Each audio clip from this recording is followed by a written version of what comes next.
Yo, what's up? We are live. We are back live. Welcome to Monday Cinema Club. I'm Dante Bosco. I'm Alice Rahmatullah for my Chinese fans. 大家好，欢迎来到我们的电影俱乐部。For my Uyghur fans, yaxşımsınızlar? Kino klubumuzda kendilerine karşılamız.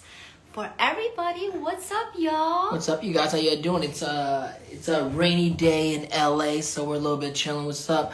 Thank you for joining us. Haneen, Jordy, what's going on? Allison Barlow 93, how you doing? Oculus 16, hello.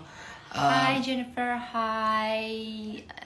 Bruno Schmidt, for people that don't know what we do here, this is Monday Cinema Club. Explain what we do.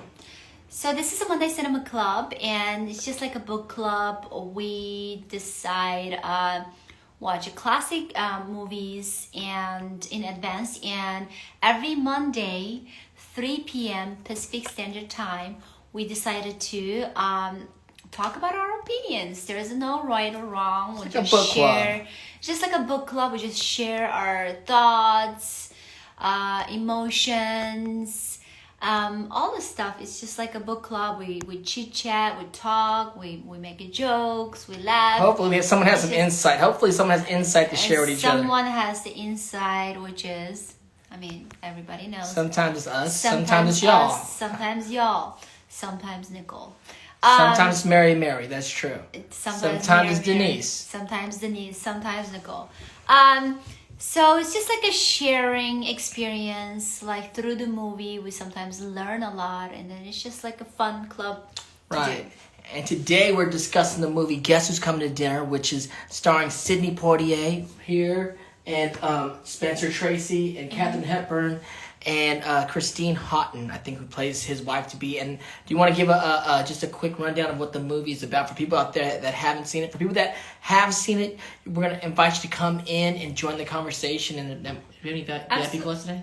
I don't think we do actually. We met a guy in Comic-Cons in Toronto, so he said he's going to join. He might well see me join us. So he might join us. Let's see. Besides that, no, we don't have a VIP. Okay, well, let's talk about this movie. So let's talk about it.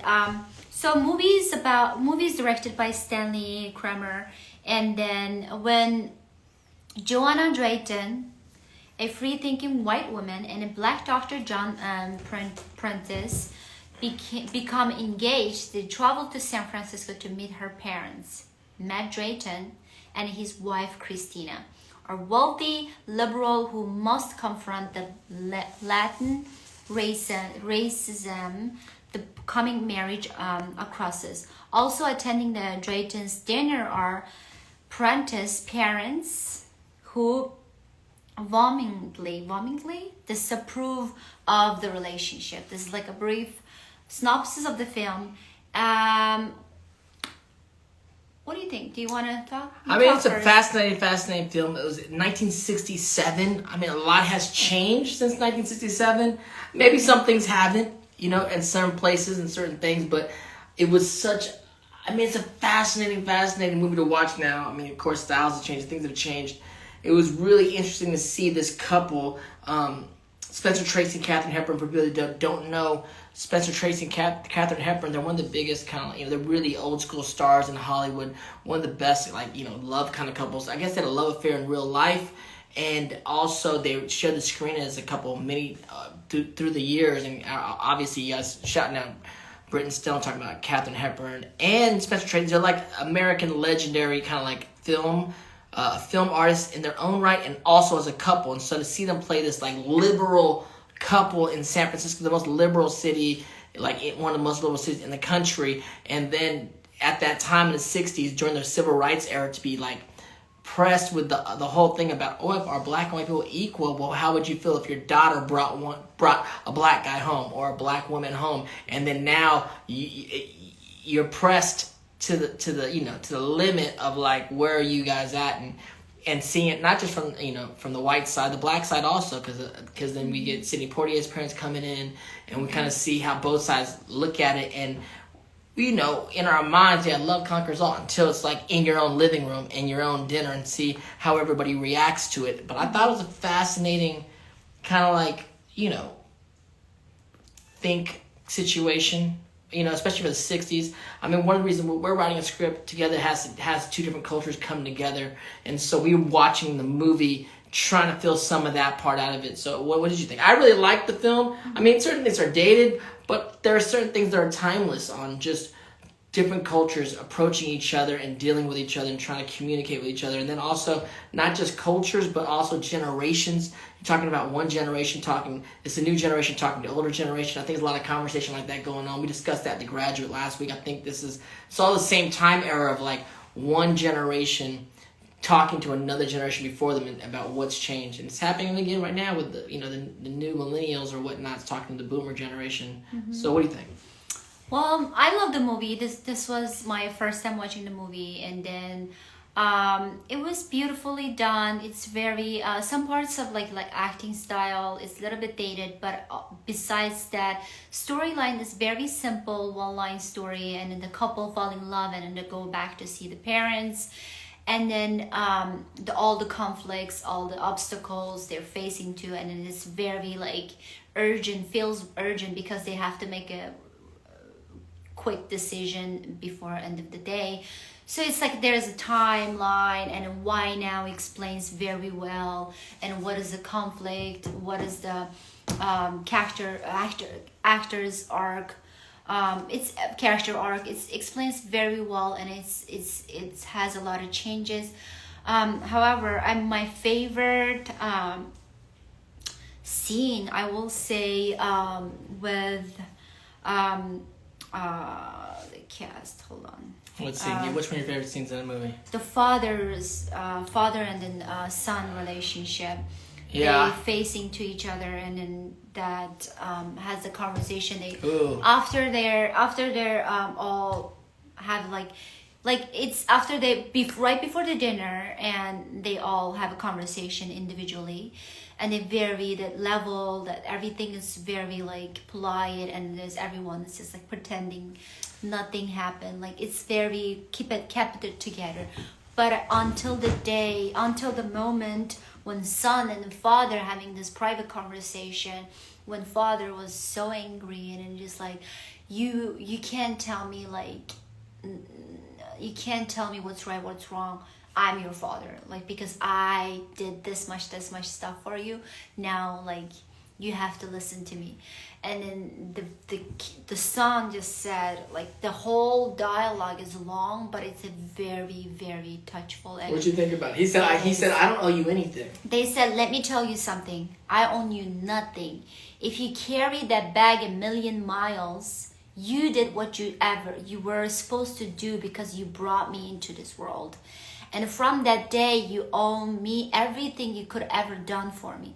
Like, I will owe my son if I have ever another, if I ever have another. But you don't owe me. That conversation teaches us until the day, specifically for a lot of parents and then kids relationship, until the day we still, like, I mean, your parents or my parents, like everybody's parents think the kids own their parents, because they think the parents, of course, being a parent is hardest thing in the world, and you sacrifice so much, and you thought about it, and you want to have a kid, you still want to have a kid, you brought this kid into the world, and the thing after I have to raise the kid, now it's time to you to return my favorite. Like, it's just like an investment, a product investment. Majority of the parents do that. Not only black, not only white, not only Asian, not only like certain races. Majority, I will say 90%. So that part relates me, and it's hard conversation. Hard conversation speaks me very loud, and I feel a little like scared. Like, oh my God, imagine! I literally put in myself. Did you have a conversation with your parents? No. Capital N-O. Are you sure? No. You can't tell your parents like straight up, like, this is the deal. I don't owe you nothing. No. Well, also, I mean, I can't say that to my parents either. You can't say it either. I don't owe them nothing. I want to give them the world because they gave me the world. We love them. But at the same token, we love them. But at the same token, you don't obligate it No. You don't feel obligated to, I have to do this. Well, they're not because leaning even on you. though- They're not leaning on you. Yeah, well, some parents are. I did have, I mean, you know, in Some my own parents- personal life, I mean, and I talked about this in the book I wrote. It was like, I didn't talk to my parents for like 7 years. And so there's a lot of dark stuff and bad stuff that I feel regretful of losing that time with my parents. I love my parents. But also breaking away from my parents and coming back, we came back and we did have that situation where like, we're just people that choose to be in each other's life. We happen to be related, you know what I'm saying? But like, as you become adults, you can choose who you want in your life, and that became, you know, then you became an adult in your parents' eyes, and it's not like you got to be here, you got to do this because you're my kid. It's like we're both more respectful of each other's time and life and everything like that. And I think that's what happened. But I also think it's that generational thing. Because he was saying, like, you guys think the world's a certain way because that's the way the world that you grew up in. But guess what? We're changing the world. The world's changing. Yeah. And I think it's happening again. I think slowly, but there's aspects of this movie. There is a progress. And then another scene which is very, very touchful was, and then I feel so like this is the most important things in the whole movie. That's what I feel was first time John Prentice, and then he has this conversation and first time with the father, Spencer Tracy, played by Spencer Tracy. With them, I did not force your daughter to marry me. I know what I sign up for. Your daughter, I met her like 10 days ago. You made her. So you know who she is. You can't say no to your daughter. So that's what I hear. That's what I'm hearing. But if you ask me, am I in love with your daughter? Yes, I will love her unconditionally. So don't give me yes, or don't push me away because I'm a black, or because I'm like, don't say yes just because of whatever reason. You have to respect me. You have to accept me, the whole part of me. I have a dignity. I'm this. But he did not say one word about his education. Before I mean, my dude was a great man. I mean, they did stack it up like my guy's like a brilliant doctor traveling the world, like the top of the class at Harvard. Imagine he's just a regular man who works in the mailbox. Yeah, they made him like They made him like a Superman. That's a little bit stacked. Exactly. But I see people out there talking about today's days and times. It's not just race, it's also gender, it's also different things. Gender, also culture, so it's also very religion. You can have that coming in now, and it has that same. Everything. Sometimes it's a black and white thing now for some people. Thankfully, it's just like that's blasé. Like that's not gonna happen. If some guy comes in, or a woman comes in, they're so beautiful, handsome, doctors, like brilliant people, great personality. Like what are we talking about? You're a great person. But I think it could happen. Another thing, I think a lot of people out there saying, you know, maybe gay, straight, trans comes in and may have the same kind of thing like this. Yeah. Different religion, still can get different culture. ethnicity. So I mostly related to most of the scene because I can't imagine, like, I mean, I grew up in a culturally Muslim family. Like, out of the blue, if I bring someone non-Muslim, like, this is a whole process I have to deal with. This is like a little, like, it's so shocking. Also, it's like nerve-wracking. Like, you have to face this older generation and just tell them, like, luckily my parents is not that conservative. But however, there is a society, there is a environment, there is your families, cousins, like family, friends, neighbors, whatever. Everybody like ready to like just waiting for you to make a mistake, or waiting for you to judge you. Like this is like a whole like I'm sure like a lot of people face that too.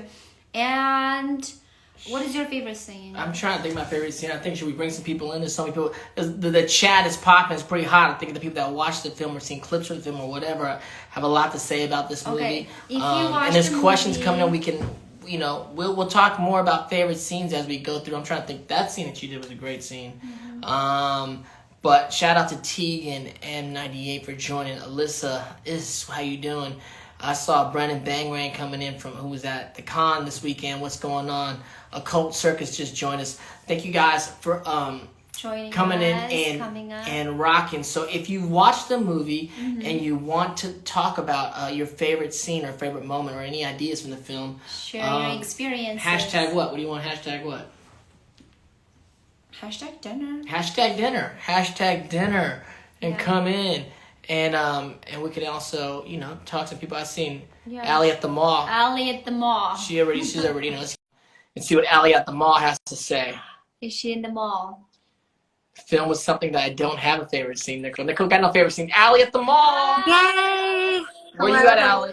Where you at today? Good. How are you guys? I haven't talked to you in a while. Pretty good. Just tired, but good. Talk about the movie one time. Talk about the movie. Well, favorite scene or moment or what? I had two. The one where Stephen Tracy was given the monologue on how it doesn't matter, you know, what race you come from or where you come from. We should accept that they're getting married and that they're in love, and what matters is that how much they feel for each other. Totally. And I think another one of my favorite scenes is when the mother meets John. Is it Dr. Prentice? Is that his name? That when he meets Joanna's fiance, I thought that was very funny. Yeah. And she's just kind of I think there was like comedy placed in there to make light of certain things, and I get that. But yeah, I'm with you. I think all in all, we're, you know, us as a culture in the world, we like know right and wrong, and we feel like, yeah, of course, everything doesn't matter. You just fall in love, all that. But then I think with this movie, it's like as soon as it comes into your own living room, now how you living? Like now, what do you think? You know what I'm saying? Yeah, right. After that, they have to make a decision now.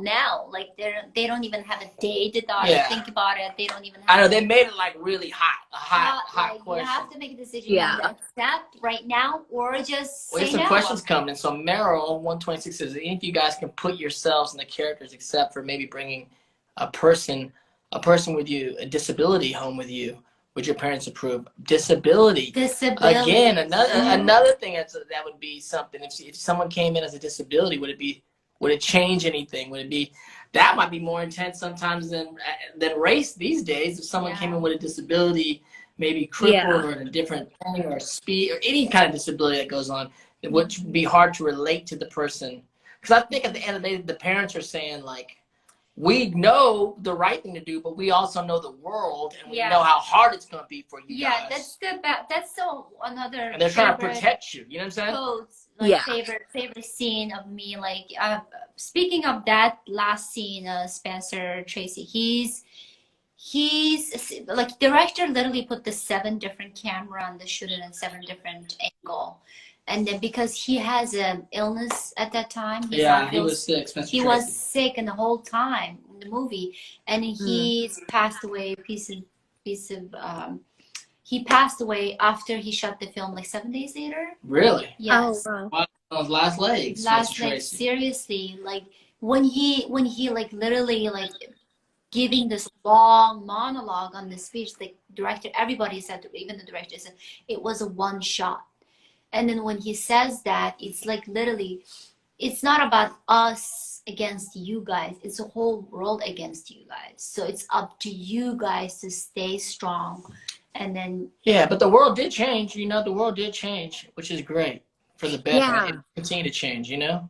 Right. Well, and sorry, go ahead. No, go ahead, Alex. Oh, sorry. My mom keeps texting me. She's like, who are you absconding? Basic. I'm like, what? My mom just keeps texting me while I'm talking to you guys. I'm like, what? But and then she put Basco in there, and I'm like, maybe she thinks I'm talking to you guys. You know, maybe she's watching. Maybe she's watching. Hi, Mom. Yeah, I get it. I mean, I think I can kind of relate, you know, because I myself have a little bit of a learning disability. So like, I think it'd be kind of, you know, nice and to meet someone with, you know, something that's different, you know, if they're, because I think it'd be pretty boring if the whole world was just normal and if everybody was just normal and be boring. That's true. That's true. Yes. Well, thank you, Allie at the mall. Allie on the couch today. joining us. Couch today. Yeah, out in the bedroom today. Just chilling now. Just chilling. We're chilling. We're chilling in the rain. Woo. We'll join next time. Thank you for. It's always fun talking to you. Yes, you too. Nice to see you guys again. Thanks so much. Bye.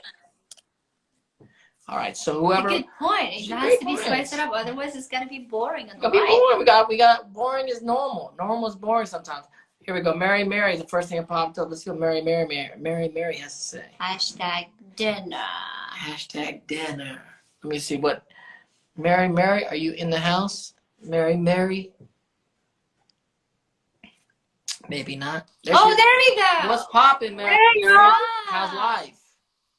It's busy, but it's good though. All is well. How are y'all? Good, doing well. Good, Talk to us.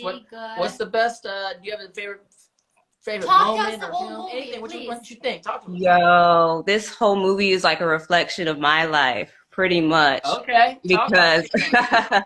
Because just to give you a little bit of background, me and my younger siblings were adopted by my grandparents. Okay. And like they were born in the 40s and they went through like the civil rights movement, right. You know, when race was a big deal. And like, it was a big deal, to put it short. Oh yeah. It was a big deal. Oh yeah. So like by the time it was time for us to start dating and I started bringing home, I'm like, there's somebody I want you to meet. And they were like, okay. Their first question was always, is he white? Is he black? What color is he? Right. I'm like, well, I'm like, it always irritated me so much. Was it an issue? It wasn't an issue, but it was just still something. They were like cautiously optimistic, right? But they're like open and positive and stuff like that. Went through the civil rights movement, but you know that also has its PTSD effect on people because it was. Yeah, definitely. You know what I'm saying? Yeah, they still have that mentality, you know. They were like Dr. Prentice was like talking to his dad. That whole conversation resonated. I had to have that kind of conversation with them. You know, the times have changed. The times have changed. Not that long ago, to be honest. Marriage was illegal in like June 12, like 1967. That's what they said in the movie. They said like half the states in this country are doing something illegal, which is crazy to think about now. It is. It's like not long time ago. It's just like feels like yesterday. Like, are we really did change? Like, are they really people like accept really? Like the time they made the movie, you could be married in California but go somewhere else and it's illegal. Which is crazy. And then at that time, and another inside notes was director was like ill, like he was so sick, and the whole time in the studio they don't want to make that movie because they said A, it's illegal, B, like you can't make it the whole time because you're sick. And the director said, no, I have to make it no matter what because this is the America. This is a fact. This is the real fact. We have to accept. Being a filmmaker, I have to present the what is the America, like we can't deny. So give me some of your favorite moments in the movie, Mary. I also love the mom. Like she was a boss lady, and the way she backhandedly fired that Hillary Karen lady. Hepburn is an all-time movie Hollywood legend, and this is one of her one of her last films. But yeah, she repped hard. You know, she fired homegirl like from the jump. I love that scene. She's like classically no anger, no nothing, just like super classic, super soft, like it's like classic, super like kept it together and the whole time and explained it step by step. Just go to my office, grab what you deserve, which is you. I think you deserve that, right? And then just leave because I don't feel. What a classic woman. No, she's like the epitome of a classic person. It was good to see them because they look like, because they're Hollywood, a grand old Hollywood couple, and they represent that old society. You know what I'm saying? But the best part of it, even, you know what I'm saying? Like, not like a part that's racist or like, they represent Hollywood, like, liberal and all this stuff. But then even when it was brought to them, you know, they have to deal with their own bigotry and their own, even if it's under the guidelines of, I just want to save you. You know what I'm saying? Change. I remember back in the day, it happens for a lot of people, but we all have these things. I even remember like Ricky Martin, when he was coming out the closet, people like stressing out, or George Michael. And I'm like, all the people in the world, like, you're never going to be in that man's bed. you ain't never gonna be in that man's bed, whether you're a man or a woman. So what the hell do you actually care who you're sleeping with? You know what I'm saying? Yeah. Even that with like your kids. I don't have any kids yet, so I don't even know how to. So maybe I can't really speak on it because I'm not a parent. But it's like, you know, my nephews and my brothers have kids. I'm like, yo, man, your parents done live their life. You know what I'm saying? You got to go live your life. I mean, that's what he's been saying. Like, not that you don't owe them nothing, but it's like, I had to say that. I had to say that. Yeah. I'm like, you got to trust. You raised me right, but you got to trust my judgment now. Literally, I had that conversation like last month with my mother. How did Didn't went well. You think about it, like she's a conservative, Muslim, like that mindset, and now I'm telling her, don't tell me what to do. Maybe you should send her this movie. Can you send her this movie? Will she watch it? I wish there was a Mandarin subtitle. I'm sure there is. I'm sure there is Mandarin subtitle. I would love to send her this movie. It's like, Mom, just a Saturday afternoon, if you have nothing to do, just watch this movie. But you know what? Good to bad, or my parents are like, they're rough. They're like really rough. Gave me a lot of challenges, but at the same end of the day, all they wish is good for me. Of course. Whatever. At the end of the day, they all wish good for us. Oh, yeah. But at the end of the day, you also got to go live your life for you. You know what I'm saying? Like, we're not going to be on some old, you know, we can't like live their life for them. We can't please them all the time. That's not going to be a life well lived to a degree. You know? And then you can't help who you fall in love with. You fall in love with who you fall in love with. Exactly. Y'all just trying to be happy out here. Can someone just be happy? Like, you know what I'm saying? Yeah. You're so lucky if you find someone you can actually be happy with. Yeah. You know, make it work. You know? You put the work and the effort into it. That's all you need. Exactly. Like, and then you raise the next generation to do better and even better. Exactly. Did you like the mother to what is that? John Prentice. John Prentice. She was a little soft spoken. She had some good stuff. The conversation between her and then Spencer Tracy. You like it? I love that scene. Where she said, "Why all the men forget about like when they're 50s or 40s? Forget about she tried to blast before. Like you guys, like that young man, like crazy. They did have some weird moments. Like the older guys looked at the younger girls a few times during the Spencer Tracy looked at the young girl at the ice cream thing, and then even Sidney Poitier looked at the younger that was helping out, like, and they were doing some funky dances. That dance sequence was like, what the hell? What the hell about? That was crazy. That was a crazy moment. Oh my what? No, they're like. What was wild? Twice in the movie, they said the word. They said the word bitch twice. 2 times it was like bitch. I was like, oh my god, they're like on some shit right now. There's a biatch up in here, and then. The other crazy thing, speak on this though, the maid, Tilly. Tilly wasn't about that life. What about Tilly? And that's George Jefferson's wife, by the way. I was like, that looked like Wheezy. That looked like Wheezy Jefferson. And it is. Oh, really? That was Wheezy. That's Wheezy. I didn't know that. I did. I heard the voice. The voice is like, you know, it's like kind of like throaty and like raspy. I was like, that sounds like Wheezy. And it was. But what you think about that character? What do you think about that? Speak on that. Why? I think that's a reflection of like some. I can't speak for all Black people, but there's some like Black people out there. You know, they look at the interracial. They're like, and then there's some people out there like, you're betraying the culture. How dare you? We all had that sense of that reverse bigotry. We all had. Look, I ain't no saint either. I've been around. With whatever we all whatever, and that's messed up for sure. Check ourselves on that 100%.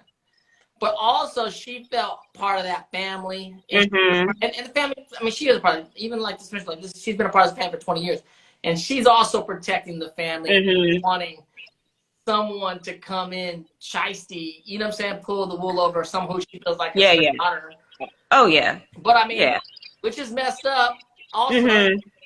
But in her own way, she cared. I feel like she cared in her own way. Her her point of view, it's not about the race. I feel like her point of view is very innocent. Woman who tried to protect the little the girl who raised. Right. Like I saw this little girl the day she born, and I tried to protect her.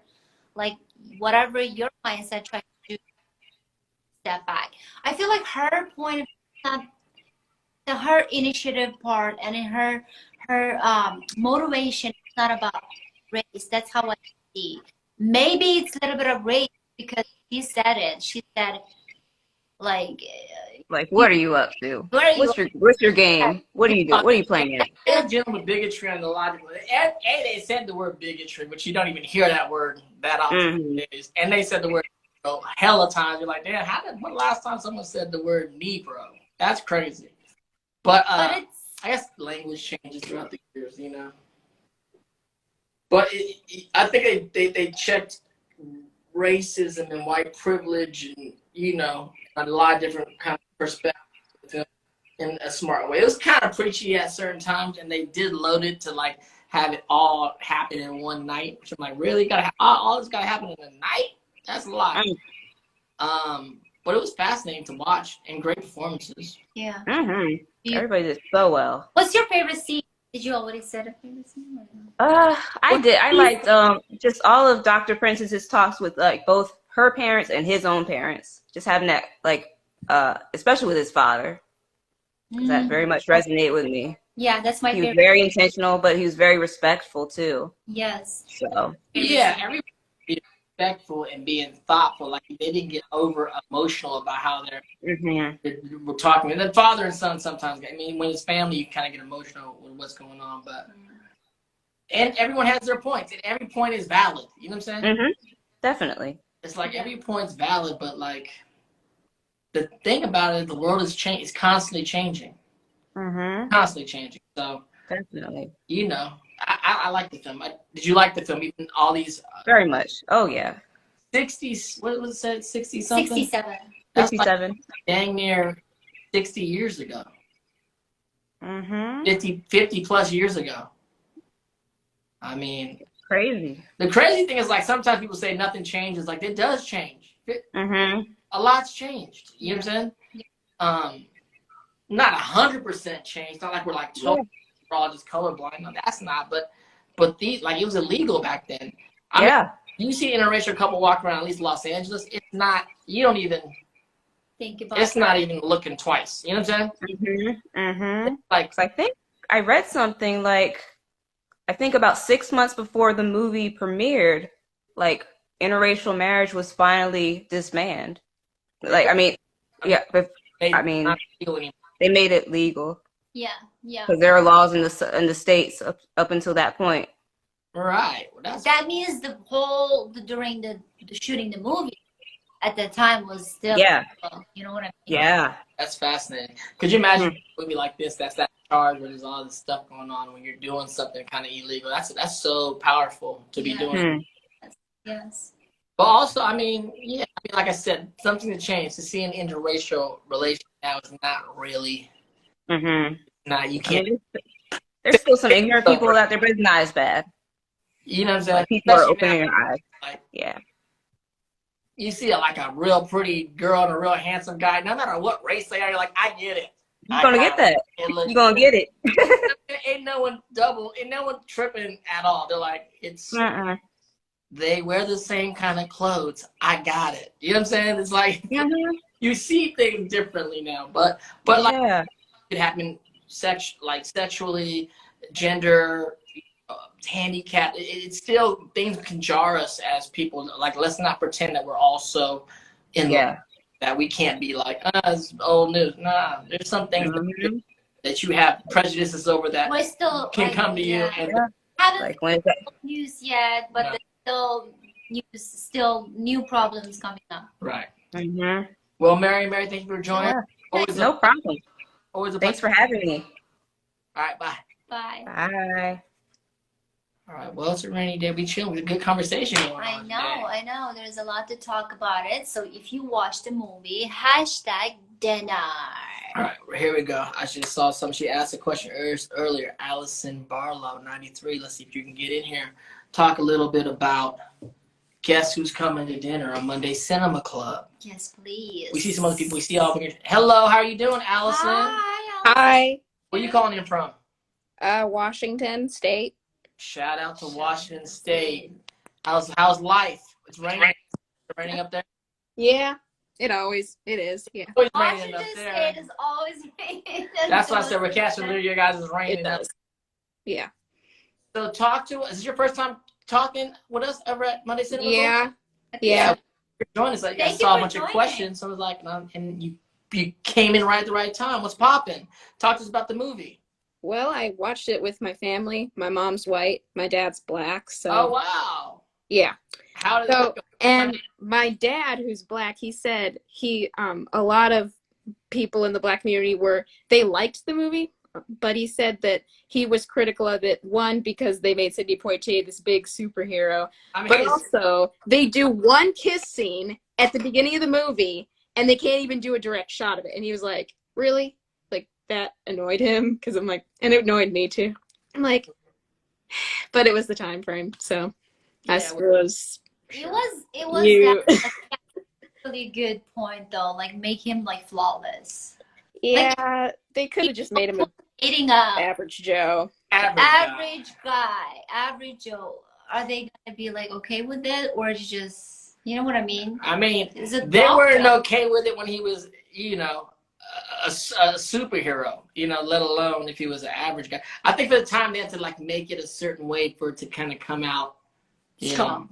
Make the stakes even higher. But I read Sidney Poitier's his biography, and one of his things is he felt always he had to be that perfect guy, for a lot of his films. He was like a perfect black guy, like always every character he plays is like this dude that has no real flaws.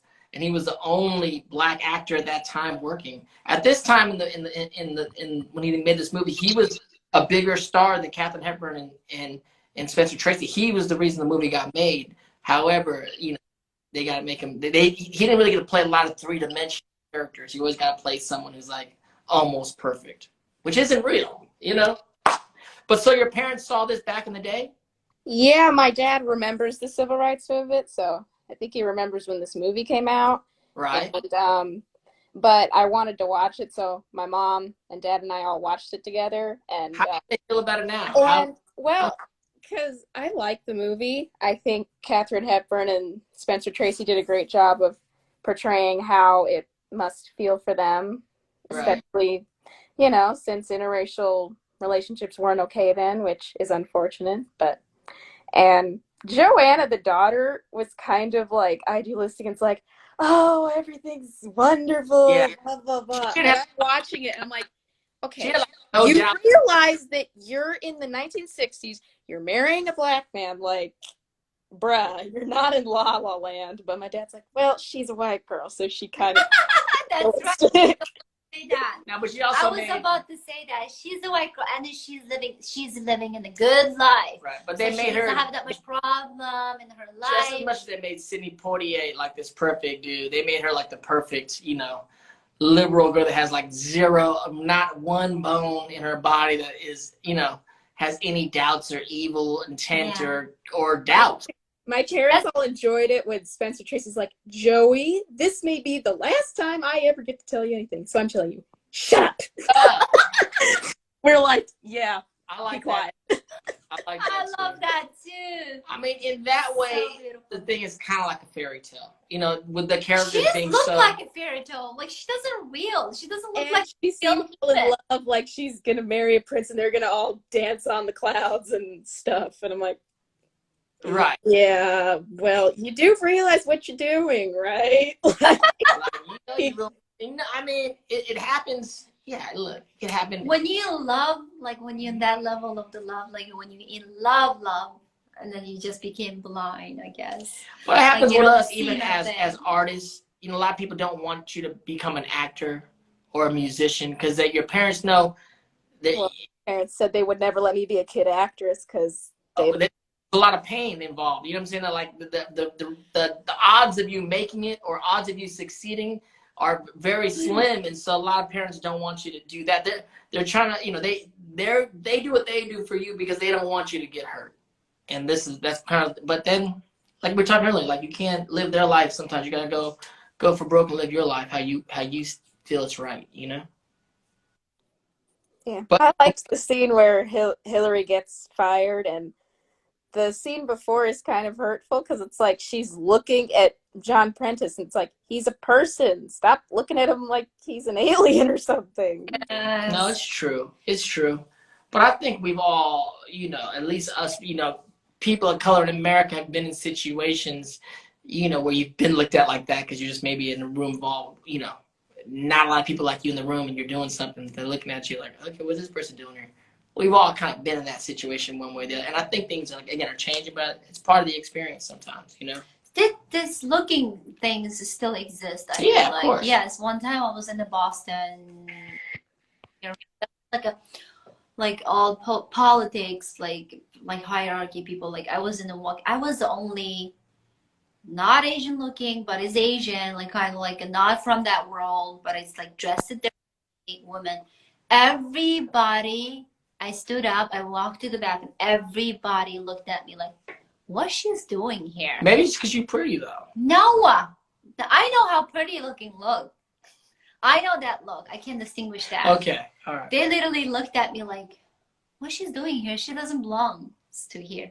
And also, a lot of time, one of my friends, you know those friends, they were in the Malibu area, like very nice, like the private beach area.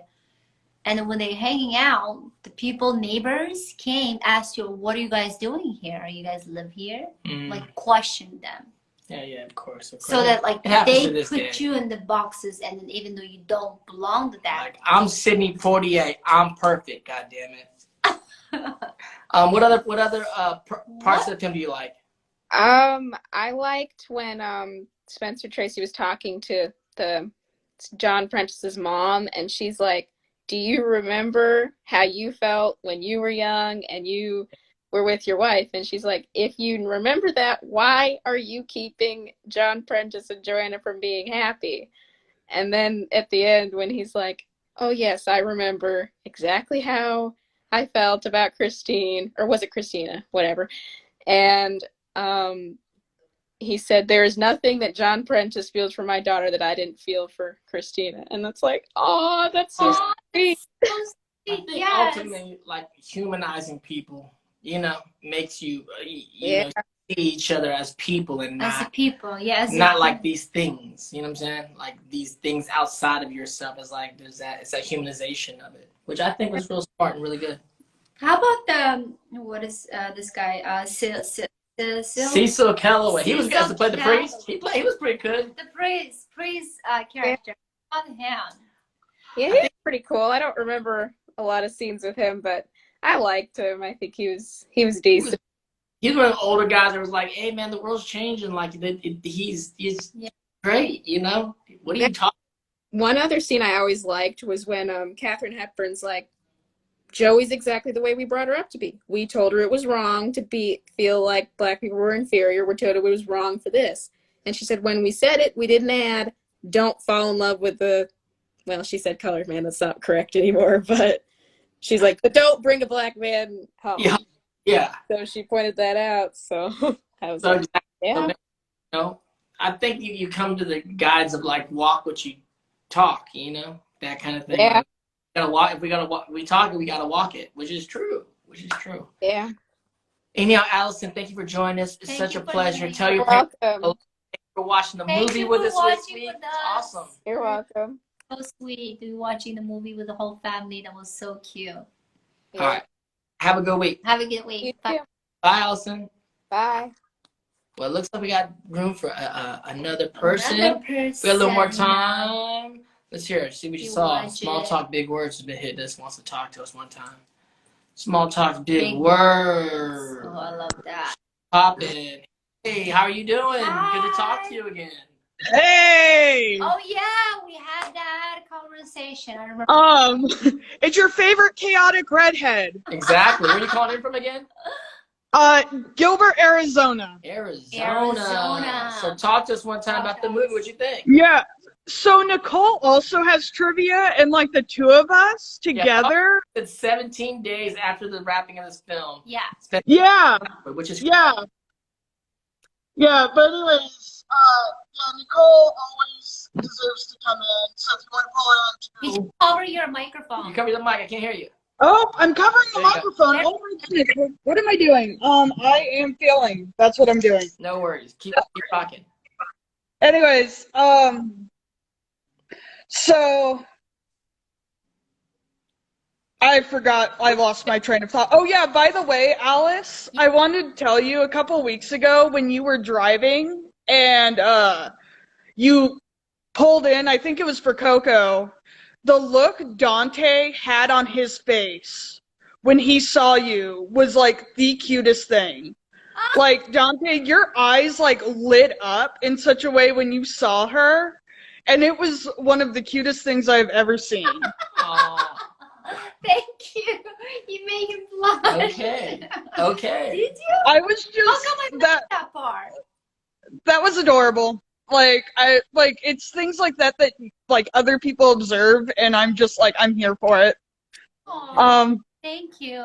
I didn't know. He never gives me that look. So he was always hidden. Yeah. Like very Well, so I don't know. Dante, I missed it. you need to give her that look. Hey. What you think about guess who's coming to dinner? Small talk, big words. What are the big words? Yeah, so I loved the movie. You know, I think it definitely, parallels today really well, but the thing is, like, I was reading an article about it, about how the movie Get Out is parallel to this film. Yeah. But the difference is the audience. That's audience of intention. So like, yeah, go ahead. Like, Guess Who's Coming for Dinner really is for white people. It really is. And Get Out is more so of the minority like for black people, more so in people of color. I feel like the two movies could be so similar. They are. I actually thought about Get Out while we were watching. I forgot to mention it. You're right. I thought about that too. You just remind me. It is. They're different, but they're kind of saying the same. I mean, not they're saying the same thing, but they're. Well, this white family is gonna apply it, but that one is evil. Yeah, that one's doing crazy stuff. But they're looking at the world and the image. They're looking at it, the whole relationship and how people view it and what it means and this and that. But yeah, there's some similarities. That's interesting. Small talk, big words. Drop it on us. Yeah. So I thought about that. Also the part where you said like they made, the main character like into this like superhero of a doctor and everything like that. I think that shows that, as any racial minority, right, you have to work 10 times as hard to just be impressive. So true. So that's why I feel like director just put this character like a superhero. Like literally. Superman coming in. Like, because every black color people, like woman or man, like has to work hardest, like twice harder than like. Yeah. He wasn't even like a regular doctor. A doctor is cool, like, but then he also works for like World Health Organization. Like my dude's going around saving millions of people, and like, okay, this guy is for real. Superhero. Mm-hmm. This day and age, it don't matter what race they are. If you bring home a doctor, man or woman. Ideally that would be, the case. But for like, I know from like experience, especially like the town that I'm in is very much so upper middle class, white, and there's still a lot of racism here. Yeah, there's still a lot of racism, right? I feel you. There is still a lot in the world. I mean, we live in LA, so we don't feel it as much. Mm-hmm. Still around. But we still like, you think of certain things. You're like, oh, well, if you're bringing home somebody, you brought home young Will Smith. You're like, that's Will Smith. He's good. You're like, yeah. but it can still affect people in different ways for sure. Yeah. The other thing too, though, is like the end monologue. Spencer Tracy's soliloquy was absolutely amazing. Also, Katharine Hepburn was sobbing because because she knew she was going to be losing her friend. Yeah. And she actually put her salary on the line to make that film. I read that. So because she wanted to do it with Tracy. Yeah. Right. Yeah. And she did put her salary on the line, and because they wouldn't insure the film because Spencer Tracy so close to death. But also, I think they felt it was such an important movie for them to do as his last film. Yeah. To put something out there that can kind of pay it forward for the next generations of which I think is a beautiful thing you could do with your yeah. Yes.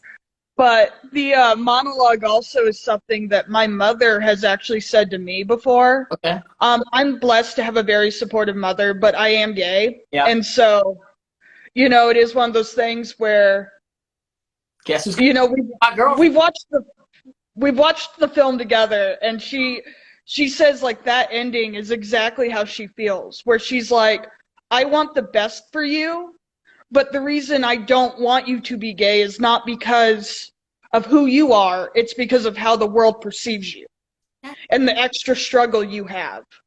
And so that justification, but at the same time, the fact that the mother was like, yeah, my daughter is dating a black person. What of it? Like, that's definitely how my mother is. Like, people are like, oh, you're okay with having a queer daughter? And she's like, excuse me? Yeah. Like, I'm working toward, I just applied for grad school, so I'm planning to get my PhD. And she's like, that's what you should be focusing on, is the fact that my daughter's focusing on a PhD, not the fact that she's gay. Right. Exactly. Again, like 99.999999999% of the world's never going to be in bed with you. So what the hell do they care? Right? Like, that's not anyone else's business. Like, they're never going to be there. So what do you even care? People just like people just like to be in love with other people's lives. Exactly. Like I made it. If it ain't gotta be race, it's gotta be about what gender you're choosing to sleep with or what religion you choose. It's like they're gonna have points of view about everything you're doing. That's what I'm. Yeah. Yeah, that's the other thing too, is like it's like, also religion, like I'm a devout Christian, and that's also something that causes some tension in places. And they're like, well, how can you be both? And I'm like, how about you mind your own damn business? Like, Like, how good's your life? How good are you? Are you happy? What are you doing? Like, I don't think you're happy. Exactly. If you're over here first and what the heck is wrong with you? Yeah, but the other thing I like about Joey's character too is the fact that she shows like the problems with color blindness, and how she's like, oh, I'm dating a black man, who cares, and everything like that, and everyone's like, no, there are actually these problems that need to be addressed. Exactly. Yeah. I don't think that color blindness is the answer. We gotta see who we are, and what they are, or who I am, who you are. It's not like I don't see no color. No, there's beautiful things in every culture. That's part of the reason I like you. Matter of fact, why not? Exactly. Exactly, because that's the first thing we see.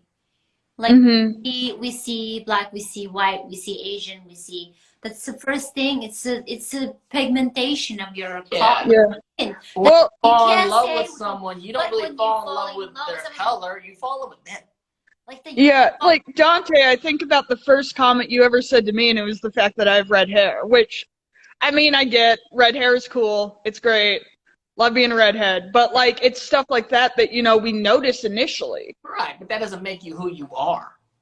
No, it doesn't. But at the same time, I think it's important to acknowledge that if we don't see people for who they are, like you both are Asian Americans, and who you grew up, and Alice being an immigrant, Muslim, a woman. It makes her who she is. It makes us part of who we are. And if I part of it. Yeah. And if I ignore those labels, I ignore who you are as a person, Alice. Exactly. And I think that's the part. Yeah, go ahead. Sorry. That's just a part of colorblindness, that's tough. Is like people are like, well, I don't want to see this, and I'm like, well, then you don't see who they are. Right. You don't see their experiences. You don't see what makes them who they are. And I think that is missing out on so much. And that's how, we don't move forward as a society. Exactly. That's Small true. talk, big words this week. Big Small words. talk got them big words this week for sure. I see the big words popping out now. My last name is Small, and so it's always a pun. Yeah. I like it. But small talk, big words. Thank you so much for joining us. Always a pleasure. Thank you. Also, Nicole has some killer trivia in the comments, so. The chat is on fire this week. The chat is on fire. So Nicole, Denise, and I have actually all become buddies through this film club. So like we always DM each other. Oh, awesome! That's I'm glad so a community's nice. forming. I'm glad people watching movies. That's what we really want. We love That's it. what we want. That's so nice. Please keep growing. Please. That's so cute. Well, thank you so much. Thank you. Thank you. I love you both a whole lot. So. Bye. Oh, thank you. Bye. Bye. He's great. That's nice. That's a big word. I like. All right. We got time for one more person, and we'll drop next week's movie on y'all too. #dinner. Our time's almost up. Someone want to drop any last information they want to talk about? About here. Let's bring Denise in. We'll say goodbye for the week. But Denise, you in the house? Denise, you in the house? I know you watched the film. She was like, I wasn't ready. Let me put my We don't makeup care. on. Real quick stuff. Oh my god. What's up? Guys, what's up? How are ya? Give us something. Give us your point of view right quickness. I love this movie. And I actually, in October, I watch all scary movies basically because I'm a huge spooky season fan. But I make an exception, of course, for Monday Cinema Club movies. We appreciate it. But it was great because the double bill that I did was this movie, and then I immediately afterwards saw Get Out. So it was so cool to see both of those back to back. So great. But I absolutely loved this movie. Lots of great side talks. I loved all the conversation that was there. I sobbed when John's mom was talking to was talking to Spencer Tracy, full tears streaming down my face. It was adorable. Moments. And how about they dropped that B word twice in the movie. I know. I was shocked, yo. I was like, is this PG? Is hide up in here. Avatar girl okay? I don't know if you can say that B word in the 60s like that. Damn, thank God I didn't born in the 60s. What about Otherwise, I'd be like... What about them dancing, Denise? What about that delivery guy doing that little... Dude, I wanted to jig along with him, dude. I was like... that was so cringy, but maybe back in the day that was the shit. That was the watch. I definitely thought the black girl was gonna be more a part of the situation, but that was a spooky move. Just give her a maybe, shot. Maybe something got cut out. Maybe things got cut out. We don't know. Move out. No. Maybe something got cut out the movie, but that was weird. But then that little dance action, I just thought as a director, I was like, I'd hate to maybe direction of somebody where 6 years later it just looks horrible. Maybe dancing has no race, you know. Two scenes, one scene you just gotta be show up. The next time, yeah, she I'm gonna do that little dance like that. Man. It was doing some weird dance. I was like, what was that? Like that. Also, that's Weezy Jefferson. You didn't realize that was Weezy Jefferson? I didn't. I kind of saw it in the face, but I was like, oh my gosh, Weezy when you said that. That's Weezy. Okay, so I love that you watched Get Out and this movie back to back. It was tight, dude. It was a cool double bill. I will say that. That's crazy. And it's two different perspectives on the same kind of and from years. I forgot how good Get Out was, and it definitely took from this 100%. For sure, and then escalated more. Yeah, it looks like putting Get Out. They took this movie and sent it to the Twilight Zone. Like literally, it was a good one though. I highly suggest having a double bill Yeah, if possible. love the idea of taking a movie like this and trying to like push the boundaries of what it could be, in an alternate reality almost, in an alternate time. Really great. Jordan Peele is amazing at that. I think he's one of the best directors out there making kind of like those horror movies, but like more educational. yeah, like thought-provoking ones. Exactly. It's like after the movie, you still like thinking, what was the scene? Like he's don't judge me. Get Out was the first horror movie I have ever watched. Really? Ever? Yes. She don't like horror films. It's not her thing. I don't really love horror films either. But Don't Get Out, look at me that way, Denise. Wow. I love Get Out. I love Get Out. I saw early screening with Jordan Peele there and talked to him a little bit afterwards, and it was like it'd be for the He's movie. a brilliant guy, dude. Like what? I literally there's a picture of he's me very with Jordan humble. Peele at like Yeah, dude. Of course. He's very humble. this might have been like a month before it came out or something, and I was like, Jordan, dog, you really did it, dude. It's like, well, it's like you tapped into the fear of every man. He's taken it to the next level. A dude that has dated a white girl, you tapped into that one thing back of the mind that we didn't want to admit to ourselves. You tapped into in this movie, and you put it out there, and you made us all feel uncomfortable throughout the whole goddamn. Like one of the first things that like the guy's friend says is, "Don't ever go to a white girl's house." Like, what are you doing? What are you doing? Whatever. That's another conversation. Anyhow. Right. You guys should watch Get Out sometime, or like Us or something. I know. Yes. So so the hour's up. Thank you guys for joining us, and we'll drop everybody the movie for next week. It's Halloween. Want to have fun? Do something fun for Halloween. Yes. So we're gonna be doing the Rocky Horror Picture. Yeah, I was gonna watch that this week, dude. You guys are like mind. Fine. I never watch it. So she's never seen it. I haven't seen it in at least, I don't know. Last time I saw it was in a movie theater on a Saturday night. One of Tim Curry's sexiest roles. Yes. So you guys have a great Halloween Have a out great there. I love you guys. Don't And scare people. watch Rocky. And I Rocky don't like it. Horror I Picture don't Show. like it. Don't scare me. Don't scare nobody. No, Rocky Horror Picture's not really scary. I mean, it's some like scary moments. It's a Nah. theater comedy. It's like they're singing, dancing. There's all kinds of This stuff. is like the cult movie, dude, like during Halloween, I feel. Yeah. Like, this is a big one. Saturday night. And Yeah, every Saturday night someone's playing it. somewhere in America, they're playing this movie in a movie theater. Really? People are It's just like singing a Home Alone for Christmas? Yeah, everyone knows the lines. People are singing. Like, yeah, there's a huge cult following with Rocky Horror. That's a good one to pick. I'm glad you guys picked that Alright. one. So you I guys, didn't pick. He picked. Rocky Horror Picture Of course he did. Of course. Have a great week. Love you guys. Bye. Please, Bye. thank you, guys. Bye.